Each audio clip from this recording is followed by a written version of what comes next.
जय हिंद दोस्तों, संकल्प क्लास में आपका स्वागत है। मैं चंदन कुमार पाल आज आप लोगों के सामने में जो वीडियो लेके आया हूँ उसमें हम लोग चुनाव में जमात राशि के बारे में जानेंगे। अक्सर बच्चे को जो जमात राशि है इससे रिलेटेड बड़ा समस्या आता है, तो उस समस्या को ख़त्म करने के लिए ये वीडियो आप देखिए और आपको जो है बहुत अच्छे से समझ में भी आएगा।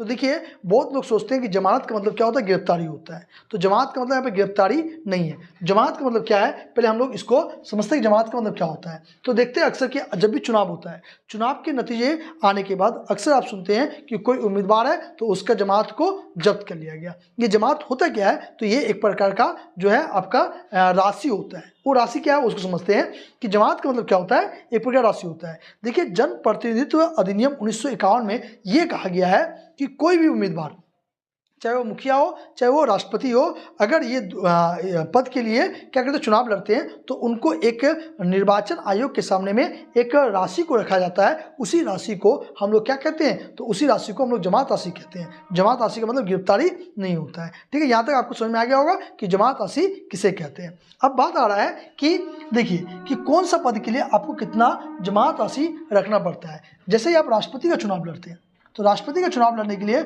आपको जमात राशि 15,000 रुपया जमा करना पड़ता है निर्वाचन आयोग के सामने में। और वो सभी वर्गों के लिए, मतलब चाहे आप जनरल हो, चाहे ओबीसी हो, एससी हो या एसटी हो, सब जगह में आपको 15,000 रुपया जमात राशि लगेगी।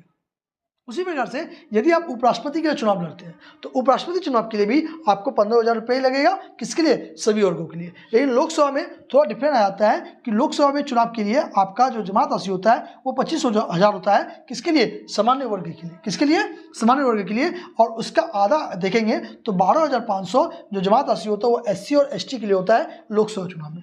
उसी प्रकार से जब आप विधानसभा चुनाव देखते हैं, तो विधानसभा चुनाव में आपका जमात राशि 10,000 होता है। किसके लिए, सामान्य वर्ग मतलब जनरल कैटेगरी के लिए। और 5,000 रुपया मतलब इसका आधा वो एससी और एसटी के लिए होता है। यहाँ तक आप लोग को क्लियर हो गया होगा।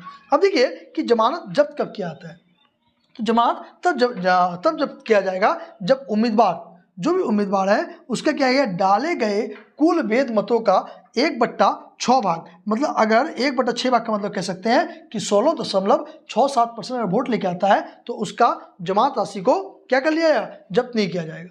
ठीक है, तो इसको ध्यान रखना है कि अगर आप 16.67 से अगर आप कम वोट लेके आते हैं, तो आपका जो जमात राशि को जब्त कर लिया जाएगा। याद रखिएगा। हाँ, और देखिए, चुनाव आयोग इसका जमात राशि को क्या करता है, जब्त करता है। ठीक है, जमात राशि की वापसी किस किस का जमात राशि को वापसी कर दिया जाता है, जो उम्मीदवार है वो अगर 1/6 भाग अगर वोट उसको मिल जाता है, तो उसका जमात राशि वापस कर दिया जाता है। ठीक है, और जो आदमी विजयी हो जाता है, जीत